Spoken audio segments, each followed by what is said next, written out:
जो ऐसे मुस्कुराया हूँ, तुम्हें देखा तो जाना ये कि क्यों दुनिया में आया हूँ।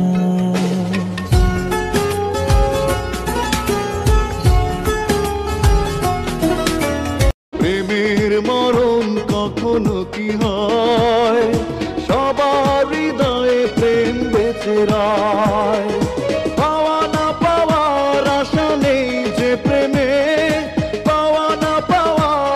আমি শুধু একটা কথাই বলতে চাই, আমি সব কিছু থেকে হেরে গিয়ে আমার অভিজ্ঞতা বলছে, জীবনে টাকা কামাও, মা বাবা তোমাকে ছেলে বলবে, তোমার বউ তোমাকে হাজবেন্ড বলবে, আর তোমার বন্ধু তোমাকে ফ্রেন্ড বলবে। আর যদি সম্মানের কথা বলি, তাহলে লোক তোমার বয়স দেখবে না, তোমার পা ছুবে সবাই। বোন, সম্পর্ক যতই ঘনিষ্ঠ হোক না কেন, অন্য নারীর স্পর্শ পেলে পুরুষ তোমাকে ঠকাবেই, হোক সেটা গোপনে কিংবা প্রকাশে।